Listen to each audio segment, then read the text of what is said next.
The year is 2011. It is the 15th day of November, and I am a freshman in high school. A game called Skyrim has just released, and though I haven't played it, or even been aware of the Elder Scrolls series before it, a friend of mine has already finished the game's main story and offers to let me borrow his copy.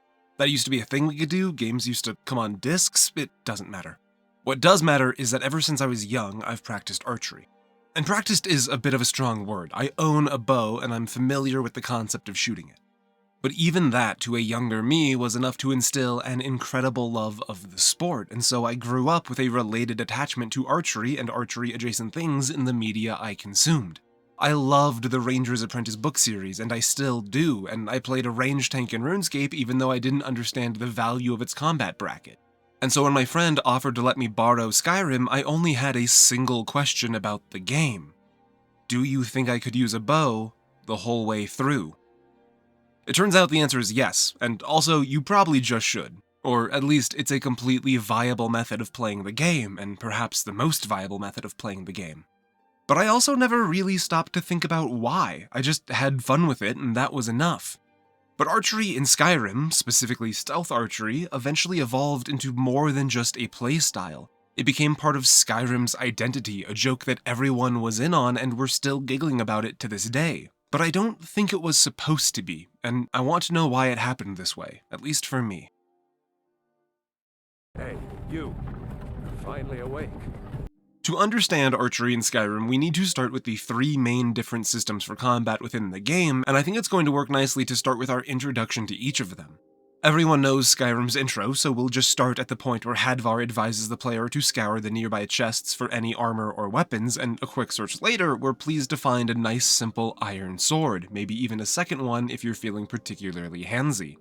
With up to as many blades equipped as your hands number, we're thrown into the first combat arena of the game, and with a handful of sharp edges and a dream, we engage the enemy.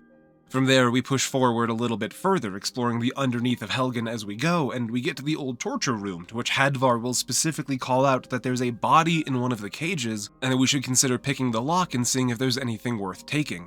This is the game specifically calling out to the player, hey, magic is a thing in this game, and you can try it out if you want to. Whether or not we do is fairly irrelevant at the moment, but we've now been introduced to two styles of combat, and if you use the Spark spell tome, you'll notice in the magic menu that you already have some spells unlocked, including some special ones depending on your race. But it's in this next room that the cool thing happens. He shot me! You've been shot with an arrow. And by the ancient rights of video game logic, we understand that if we kill this man, we can take his bow and his arrows, and then we can shoot people. And if you're anything like me, that's when the brain really starts going. But if you don't pick up on it here, Hadvar will give you the chance again, right near the exit, specifically handing you a bow in a room with a sleeping bear, giving you the option to either shoot it or sneak out right by it. Regardless of your choice, if you follow Hadvar along to outside the cave and further beyond, he'll eventually lead you to the 3 Guardian Stones, a trio of the 13 total special rocks that Skyrim has scattered across its land. But these 3 will give you a boost to your growth in one of the 3 main areas of your character, each of which will correlate to one of the combat styles you would have potentially picked up during the Helgen tutorial. And honestly, I really like this bit. As a first-time player, I think it was really cool to have all of the different styles of combat sort of broadly presented, and then essentially be given the ability to choose one as my favorite with a chance to change it later if I wanted to. But there is an undeniable pull towards archery and stealth archery specifically. If you search YouTube for build tutorials, the only Skyrim video more popular than ESO's Archer Assassin build is their other video on how to get Daedric gear at level 1. And it's not just a thing of the past, even just a year ago, channels like Fevi were able to hit a 1 million+ view count on stealth archer tutorials. You've even got skit channels making entire little short comedy videos on the notion. It is clear that stealth archery has always been a highlight and continues to be so, and so I want to talk about that. But I don't think it's enough to just talk about archery in a vacuum, so let's start with how it compares to everything else. Melee in Skyrim is actually a fairly complicated affair, at least relative to the notion of just picking up a sword and swinging it, but it's also a bit of a surface-level affair as well.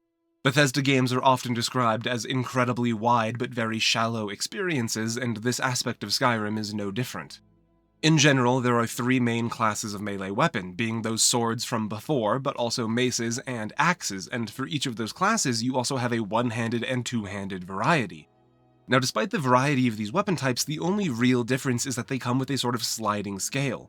Maces swing the slowest and deal the most damage, while swords swing the fastest and deal the lowest damage. Axes make up the middle ground, and daggers are technically there too, but they don't really fulfill the same role as any of the other 3. And for those 3 main types, two-handed follows one-handed, so speed and damage difference are the same through the 6 main types of melee combat. Now, there is a secret special 7th type of melee combat, and that's punching.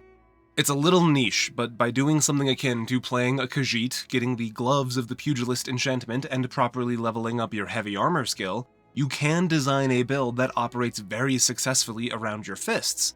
The only real problem is that fisting doesn't come attached to any skills in Skyrim, and I really wish I hadn't said it like that. Rabble-rousing doesn't come attached to any skills in Skyrim, which means you're going to be experiencing a serious lack of number go up, which is like most of the point.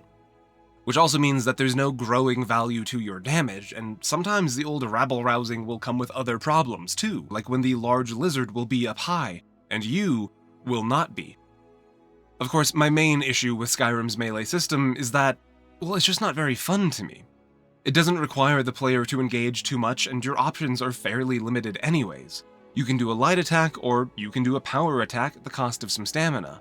But it honestly all feels a little clunky, and that clunk comes to a clank when an attack gets blocked, and look. This might just be my weird personal take, but the combination of the way that a blocked light attack feels, sounds, and looks is the most unpleasant, frustrating thing I've ever experienced in a game that isn't Viva Pinata 2, and no, I'm still not talking about that one. And yeah, you can power attack to break someone's guard, but doing so again feels slow and clunky in a way that I just don't enjoy, which really means that I just never engage with the melee weapons. But even if that hadn't been an element of the combat style, there's another problem to Skyrim's melee system. There's hardly even any different animations or effects for weapons. All one-handed weapons are functionally reskins of each other, as are the two-handed weapons. And sure, they all get an individual perk to help give them some character, but that just doesn't do enough for me. Largely because a single perk for each hits this sort of perfect inverse Goldilocks zone, where one weapon type is now better than the others, meaning using a different type is a worse option, but it doesn't do enough to give each weapon its own personality and identity. It's just not a fun system. But hey, Skyrim is an old game. It's the most recent in the series, which is why I have and will continue to use it as a comparison when appropriate, but it's old, and old games are clunky and restrictive, right? As long as some other beloved action-adventure sword and spell style RPG didn't come out around the same time and also do their equivalent system in a way that is undeniably more engaging and fluid, then we're gonna be totally fine. Oh my god, Dark Souls came out 2 months before Skyrim. Obviously, both of these games have swords and axes and maces galore, but there is still a huge difference between them because Dark Souls has a repertoire that is entirely unmatched here. Because Dark Souls is full of all of the usual suspects when it comes to fantasy adventure games, but also comes filled with halberds and spears as well, and don't forget about your katanas and rapiers with whips in addition to them all, oh my. There's even a whole class of gauntlet-style weapons, meaning that fisting gets mainline scaling potential. Why did I say it again? What I think is so cool about all of these different weapon types, though, is that in general, they all feel relatively unique, with different movesets and personalities. You'll never confuse the identity of a rapier versus a falchion versus a longsword, and some of the more unique weapons, like the Black Knight Greatsword, have some of the coolest moves I have ever seen in a game. And before anyone can say anything, I am aware of Skyrim's kill moves, I just don't care about them. Cutscenes aren't gameplay. What I'm really trying to show here is that Skyrim's melee combat system isn't just outdated by the standard of modern games, it was outdated by the standard of its own time. Which means that there just isn't really anything there for me. Simply put, if I want to play a game where sword and shield is the main focus, or where turning off the brain for some classic Unga Bunga is a perfectly valid strategy, I don't even consider Skyrim for that role. With that said, it's a little bit more complicated when we talk about magic. Magic in Skyrim is a really interesting thing to try and break down, because in the classic Skyrim fashion, it offers a lot of width, but not so much depth. Alteration brings a lot of utility to the table with things like flesh spells, which are not nearly as brutal as the name suggests, Illusion is good for an unexpected amount of fun and tomfoolery, and Restoration is a perfectly valid school of magic, at least up until I remember to buy those health potions when I get back into town. If you're looking to do damage, however, you're going to be choosing between Destruction and Conjuration, and this is also the choice between direct and indirect, as Destruction allows us to throw fireballs and cosplay a Sith Lord, while Conjuration allows us to pull allies from the realms beyond our own. Now, those fireballs and lightnings don't really get blocked by shields, so I never have to listen to thunk ever again, but Destruction also has its own, honestly, baffling issue. Leveling up Destruction doesn't increase damage, it just decreases spell cost, which means my flame spell that does 8 damage a second is always going to just do that 8 damage, even when I'm the strongest, most powerful pyromancer in all of the world. I'll just be able to cast it for way longer, which does not really help me when a level 25 bandit decides I would look better as a corpse. Now, it would be unfair to try and present it as if there's no other options, because there are accessory perks that at least help. There's a suite of perks to increase the damage of ice and fire and lightning respectively by 25 and then 50%, which does incentivize the player to choose one of the 3 elemental styles to fall into, and these styles are given a little bit more personality by a second suite of perks, giving each element a bonus effect against enemies at low health. Additionally, you can also unlock a perk that lets you dual cast, casting the same spell in both hands to supercharge the spell for extra damage or effect. That's kind of where the value you get from perks ends, however. Now, the value of Destruction magic is also partially that of its distance, and the fact that its damage values don't get reduced by armor, only by enchantments or potions with the correct attribute. So it's okay that the damage values are a bit low, they don't get reduced nearly as much as damage from any of the previously discussed melee weapons. That said, you will still naturally be drawn to more powerful spells. A 50% bonus of 8 damage is just 4 extra damage, so you'll want Fireball. The issue is that pretty much every Destruction spell is an AoE of some kind, which means the damage from those spells isn't really picky about who it hits. This means that more than once I have literally iced my own follower while trying to clear a dungeon, or accidentally aggroed an entire town while trying to save them from a vampire attack. I honestly wouldn't be surprised if like half of my total bounty across my entire playtime of Skyrim was just from Destruction magic friendly fire. Now, we can run some Conjuration on the sideline or the main line to get some magic damage in our kit that way, and that does come with the added benefit that Atronox and followers do seem to do a fairly good job at not hitting each other, or you, but Conjuration still has its own problems, starting with the knowledge that a baby with some talent, the weakest conjurer in the world, will be able to summon a single wolf, one very good ghostly boy. And the greatest conjurer in the world, for whom the barriers between the material and immaterial realms are but mere suggestions, will be able to summon 2 wolves. And they literally won't be able to do that until they're max level at the height of their power, the peak of human capability. But that's okay, because at least leveling up will increase the strength of my lone summons, right? No, go fuck yourself, you can only cast them for cheaper. You won't even get the chance to upgrade your Conjured Atronox until level 80, and I'm around 100% positive that taking the Elemental Potency perk to make your Atronox 50% more powerful only affects their health, meaning even the Storm Atronach will only do 30 damage, even at our most capable as a Conjurer. Even the most powerful version of the Storm Atronach, the Storm Thrall, a spell available only to the best of the best, is actually potentially weaker than the Atronach version? This table is comical, I do not understand it. The only advantage the Thrall version really seems to have is that it's a permanent summon, but it's also a follower in Skyrim, meaning that its AI is kind of terrible, so you'll just have to end up re-summoning it a bunch as it gets lost in the wild, functionally invalidating its entire value as a permanent summon. Frustratingly, this all means that if I want to run a Pyromancer for thematic reasons, for the purpose of roleplay, and use a Flame Atronach aside my fire spells, the enemies in the game will quickly outscale that Atronach, making its damage less and less valuable, even if you have a second one at max Conjuration. Of course, I could always switch to a higher level Frost or Storm Atronach, but the same problems from earlier still exists. They'll take damage from my fire spells, and using them would greatly diminish the value of my roleplay, and yes, that does matter. Skyrim is literally a role-playing game. It's on the box, probably. It is worth noting, however, that I think Skyrim's mana equivalent, Magicka, spelt all funny, is my personal preferred way to use magic in games. Games like Dark Souls or Dungeons & Dragons that give a spellcaster a hard limit on the amount of magic they're allowed to use before needing a reset is interesting, and it does turn the use of magic into a more thought-provoking resource management style of gameplay, but I much more prefer how Skyrim's system allows me to play with magic as a more mainline focus, as I'll never need to worry about saving magic as a resource to use at the correct time. That said, the magic side of Skyrim as a whole is probably the best example, in my opinion, of why I think the modding community is so vivid for this game, as I feel that it's basically a microcosm for Skyrim as a whole. A really good foundation entirely let down by a lack of further development.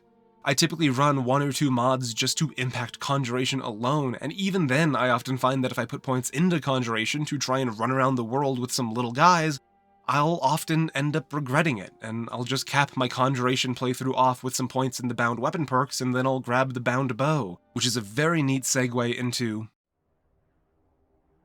With melee and magic behind us, the only thing to look forward to is archery.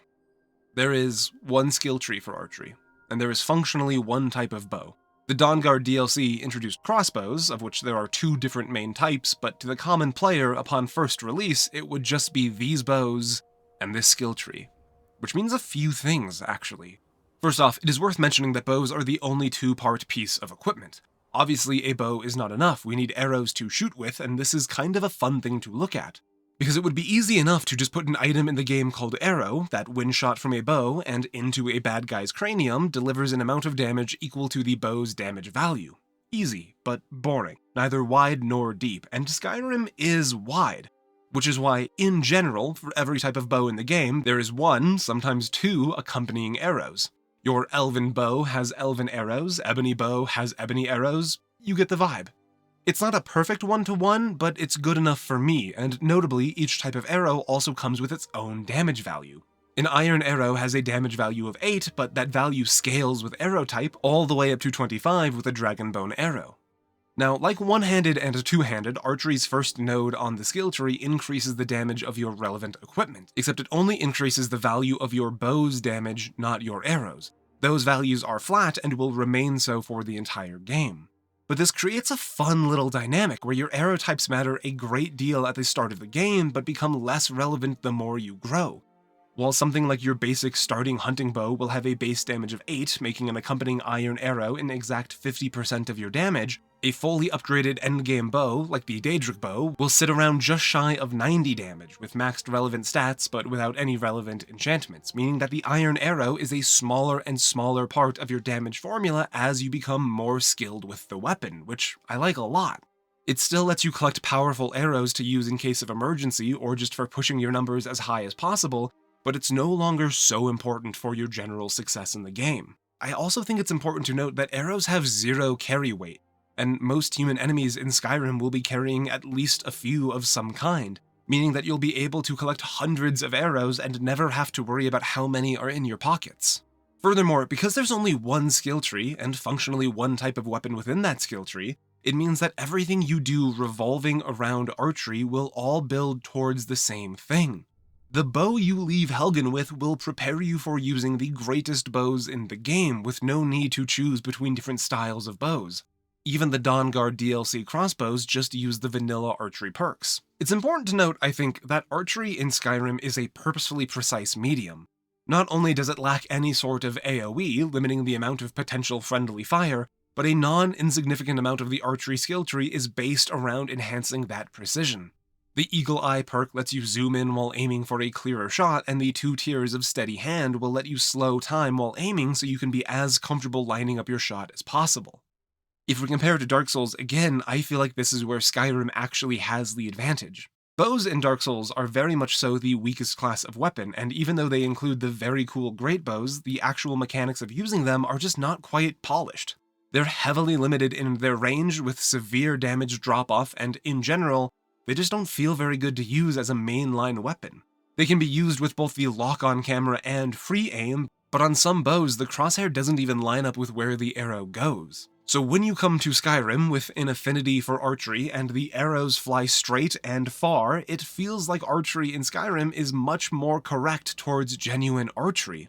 So with Skyrim's ranged, there's no overexposure, there's clear and well-defined potential growth, getting stronger doesn't mean having to explode any friends you take along for the journey, and the bow functions in a way that feels natural and rewards you for using it by making it more rewarding to use as you grow.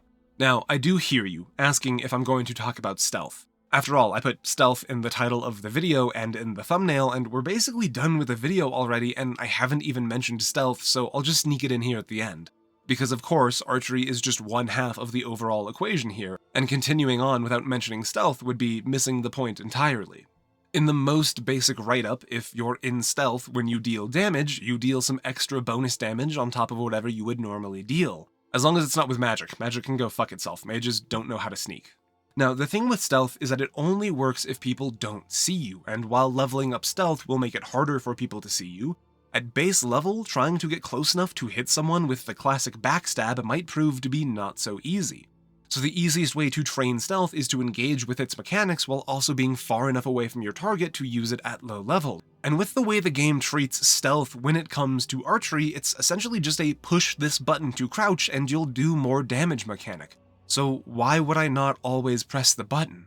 Do you see where I'm going with this? Stealth archer and archery in general are just natural poles as a consequence of the game's mechanics and how they all interact with each other.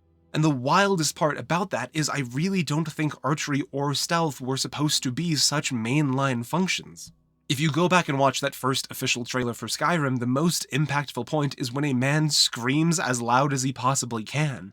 And throughout the trailer, we're shown shots of landscapes and people and different styles of combat and the wild spells and armor and weapons available in the game, but we only really see a bow a single time. And when we do, it's a first-person shot of the weakest bow in the game, with the worst arrow aiming at one of the weakest enemies, and we don't even get to see the bow being shot. Honestly, from the perspective of the trailer, it almost feels like archery was an afterthought. Honestly, maybe it was, and maybe that's why it works. Maybe that means that the system didn't fall prey to the classic Bethesda wide and shallow problem. Archery was just a system designed to work rather than be expansive, and in a game that focuses on systems being expansive rather than functional, that kind of makes it a standout thing. Honestly, the main takeaway from this analysis for me is that ranged has such a pull because it's the only combat style in Skyrim that doesn't have any drawbacks. Which is kind of funny, because that's how you use a bow.